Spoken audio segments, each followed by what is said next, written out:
The iPhone XR has been out for 6 months now, and the critical reception of this phone has changed a lot since then. This phone was initially labeled as a flop due to its low-resolution display, lack of 3D touch, and the loss of a lens on the rear-facing camera.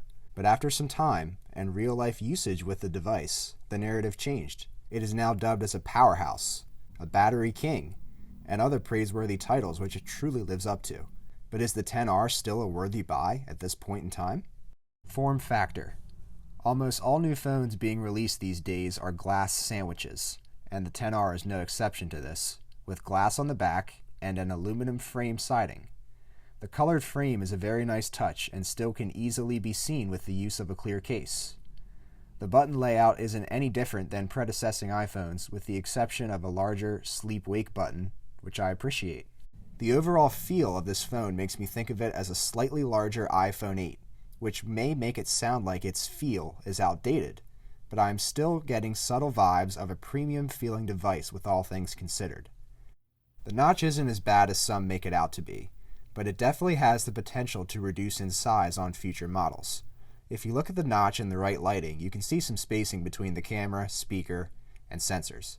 Apple will definitely reduce the size of the notch on future models. Face ID is the reason for this notch necessity, but I really enjoy its smoothness and ease of use.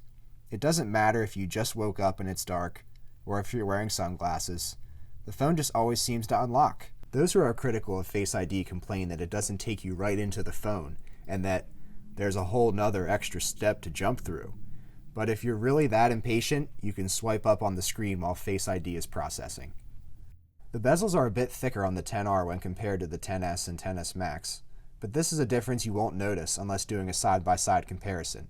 In everyday usage, you will get the satisfying feeling of using a rounded, bezel-less display. The 6.1-inch display on the XR puts it in a great spot in the iPhone lineup. It provides great middle ground between the smaller XS and the behemoth XS Max. It still isn't a truly one-handed device by any means.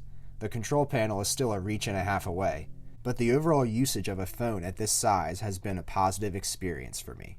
The highly debated screen resolution, coming in at 828p, is definitely worse than that of the 10, XS, XS Max, and other flagship phones on the market. This difference is glaringly obvious when pinned side by side with a phone with an AMOLED display. The LCD screen on the XR just doesn't compare. Text will appear ever so slightly fuzzy on the XR when looking at it closely, where high-resolution AMOLED display devices will always be crisp and precise. But again, when using the XR on its own, with no AMOLED in sight, the narrative changes from inferior to an acceptable display, which results in outstanding battery life. The battery life on the XR is still the best you can get on iPhone at the time of this video. The combination of the large battery, lower resolution display, and Apple's great standby time on their products can make this a 2-day phone with light usage, and a 1.5 to 1 full day of usage for medium to heavy users. It really is a shame, though, that Apple promotes a product with such great battery life and then includes a 5-watt charger to go with it, especially when the phone can take advantage of fast charging. The speakers, especially the ear speaker, definitely deliver improved sound over predecessing iPhone models. Camera quality on the iPhone XR is phenomenal. The combination of this and its point-and-shoot capabilities make this phone an easy recommendation to anyone into any sort of photography or videography. All of the photos I'm currently showing were all one shot, one take, no edits. I will mention, though, that the lack of the additional lens on the XR compared to the XS and XS Max means lack of portrait mode outside of people and lack of 2x optical zoom, but for the everyday user, these probably aren't deal breakers by any means. So, at $750, is the iPhone XR still a worthy buy at this point? If you are an Apple user ready to upgrade, most certainly yes.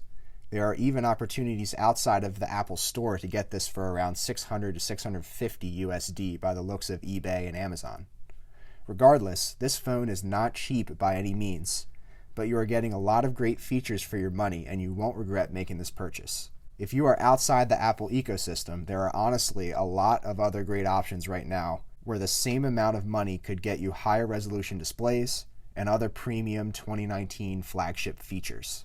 All in all, take the time to consider what you really need out of your next smartphone. Thanks for watching.